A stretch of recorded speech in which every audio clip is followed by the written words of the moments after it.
No início do século XX, o Brasil estava sob o jugo de um acordo silencioso e poderoso. A política do café com leite ditava que Minas Gerais e São Paulo se alternassem no comando da nação.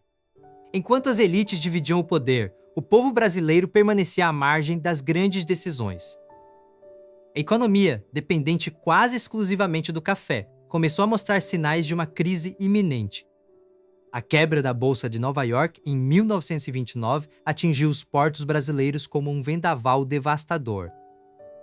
O presidente Washington Luiz enfrentava uma pressão que as velhas táticas não podiam mais conter. No Rio Grande do Sul, um jovem e astuto político observava as fendas no sistema. Getúlio Vargas sabia que o tempo da República Velha estava chegando ao fim. As alianças políticas começaram a ruir quando Washington Luiz indicou um sucessor paulista. A quebra do pacto com Minas Gerais gerou uma indignação sem precedentes nos bastidores do poder. Foi nesse cenário de traição que surgiu a Aliança Liberal.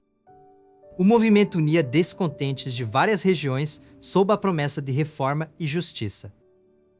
João Pessoa, da Paraíba, tornou-se o vice na chapa de Getúlio Vargas. As campanhas eleitorais de 1930 trouxeram uma nova energia para as ruas poeirentas do país. Contudo, o sistema eleitoral da época era marcado por fraudes e pelo controle dos coronéis. O chamado voto de cabresto impedia que a vontade popular fosse realmente ouvida. Vargas percorreu o país, denunciando as injustiças e inflamando os corações dos jovens oficiais. Os tenentes militares de baixa patente clamavam por uma mudança radical na estrutura do exército. As eleições de março de 1930 foram cercadas de medo e intimidação em cada esquina. Quando os resultados foram anunciados, a vitória de Júlio Prestes, o candidato oficial, foi declarada. A Aliança Liberal gritou fraude, mas o governo de Washington Luiz permaneceu intransigente. O Brasil mergulhou em um silêncio pesado, como a calma que precede uma tempestade. Nos porões e quartéis, a conspiração começou a tomar uma forma física e violenta.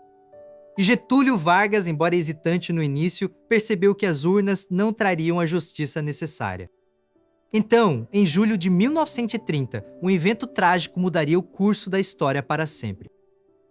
João Pessoa foi assassinado em uma confeitaria em Recife, tornando-se o mártir da causa. A notícia do assassinato correu o país como um rastro de pólvora, despertando a fúria das massas. Embora o crime tivesse motivações locais, ele foi usado como estopim perfeito para a revolta. Getúlio finalmente deu o sinal verde para o início das operações militares coordenadas. Tropas gaúchas começaram a se mobilizar, carregando trens com munição e esperança. Os pampas ecoavam com o som dos cavalos e o tilintar das esporas dos revolucionários. Minas Gerais e Paraíba também preparavam seus contingentes para o golpe final contra a capital.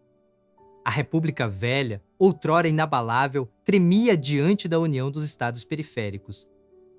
Façamos a revolução antes que o povo a faça, era o lema sussurrado entre os líderes. A estrutura agrária do Brasil estava prestes a ser confrontada pela modernidade urbana e militar.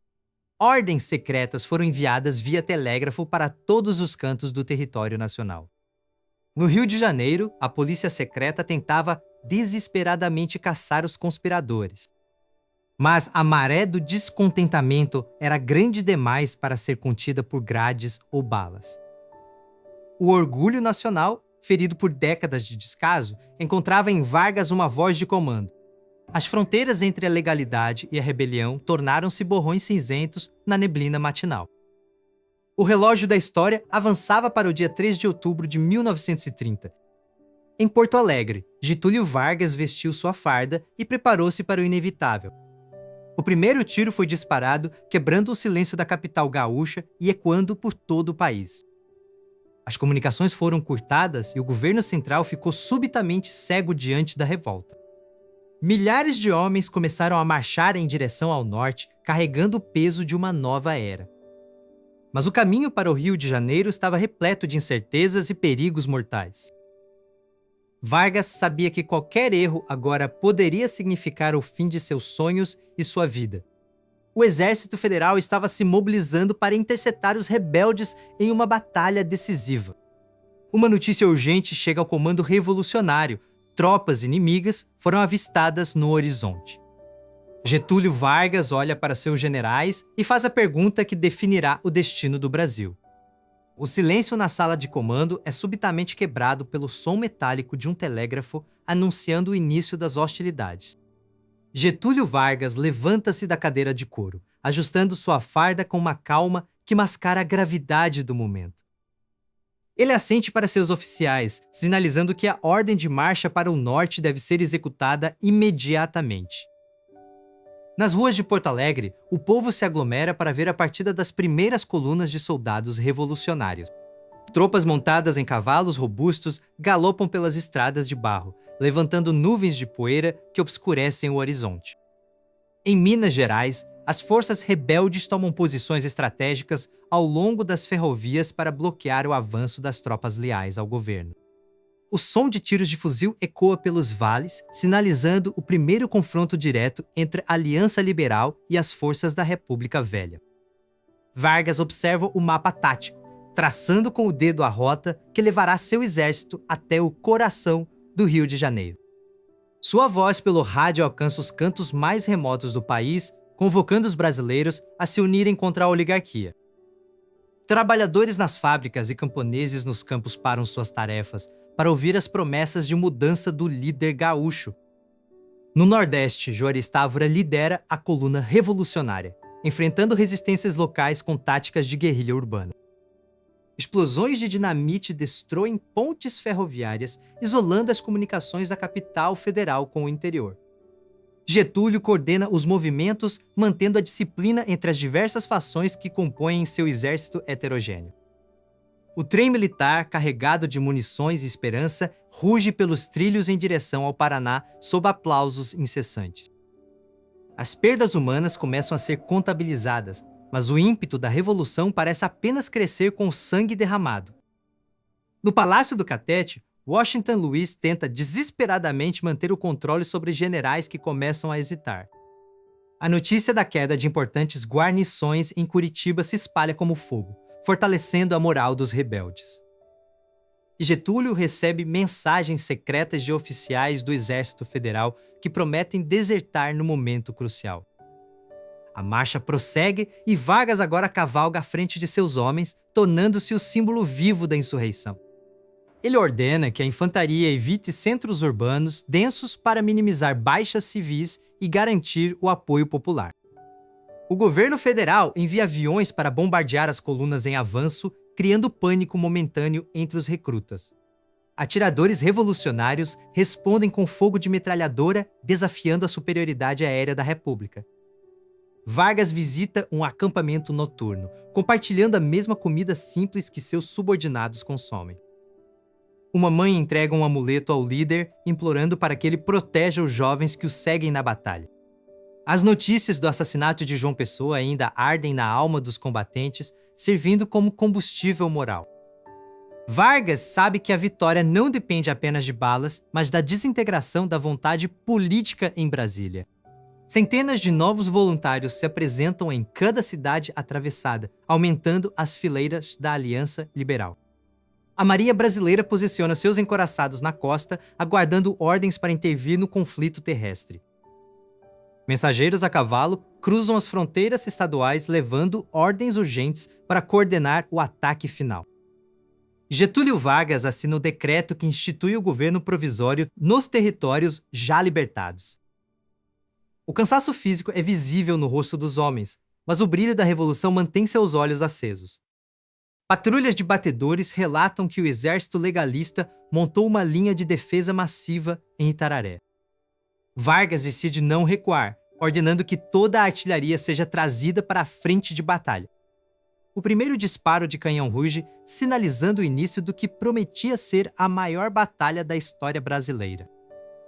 Soldados avançam sob uma chuva de balas, gritando o nome de seu líder como um mantra de guerra. No entanto, rumores de um golpe militar dentro do próprio Rio de Janeiro começam a circular entre os comandantes. Vargas recebe um mensageiro exausto que traz notícias de uma traição iminente no alto comando federal. Ele percebe que a guerra pode acabar antes mesmo de chegarem às portas do Rio, se as peças certas caírem. O exército revolucionário para sua marcha por um instante, aguardando o sinal que mudará o curso da história.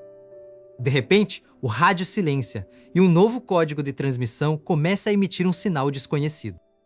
Vargas olha para o horizonte, onde as luzes de uma cidade distante piscam misteriosamente sob o céu noturno. Um oficial corre em sua direção com um envelope lacrado que contém o destino da República Velha.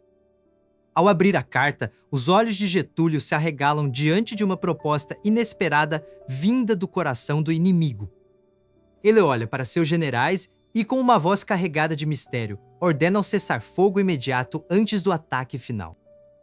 O silêncio que se seguiu à ordem de cessar-fogo pesava sobre as colinas próximas ao Rio de Janeiro. Os generais entreolharam-se com dúvidas profundas enquanto o mensageiro partia a galope. Nas ruas da capital, o povo aguardava notícias com uma mistura de medo e expectativa febril. Getúlio Vargas sabia que a queda do governo era agora apenas uma questão de tempo e diplomacia.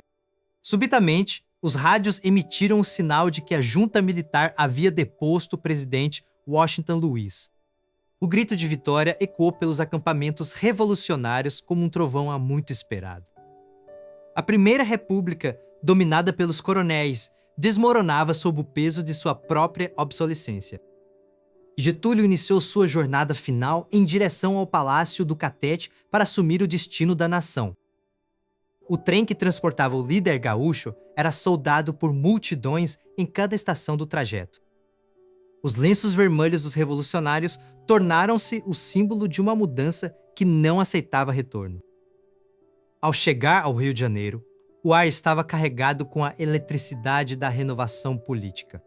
Vargas desceu do carro com uma serenidade que contrastava com o caos dos dias anteriores.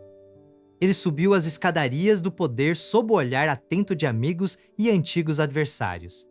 A cerimônia de posse do governo provisório marcou o enterro simbólico da política do café com leite. Em seu primeiro discurso, ele prometeu leis trabalhistas que dariam dignidade ao operário brasileiro. O rosto dos trabalhadores na praça refletia a esperança de quem finalmente se sentia visto pelo Estado. As velhas oligarquias tentaram resistir, mas a força do novo movimento era avassaladora. Getúlio dissolveu o Congresso Nacional, assumindo poderes extraordinários para reconstruir as instituições. Ele convocou os melhores intelectuais do país para projetar uma nova infraestrutura industrial. A criação do Ministério do Trabalho foi o primeiro passo heróico para a justiça social moderna. O país começou a pulsar em um ritmo diferente, impulsionado pelo nacionalismo econômico.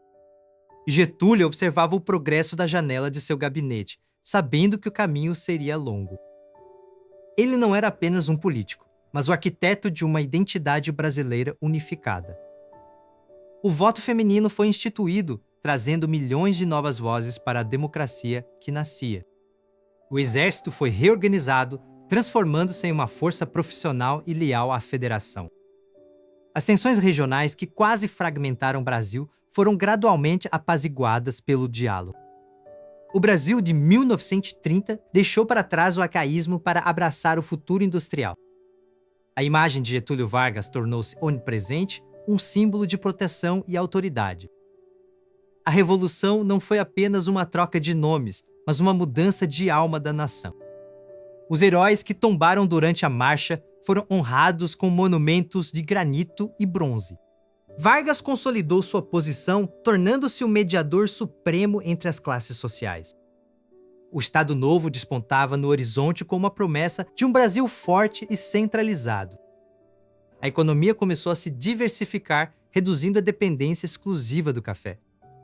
Getúlio visitava as fábricas, ouvindo pessoalmente as demandas daqueles que construíam o país. A história registrava o fim de um século de domínio agrário em favor do progresso urbano. O legado da Revolução de 1930 tornou-se o alicerce sobre o qual o Brasil moderno foi erguido.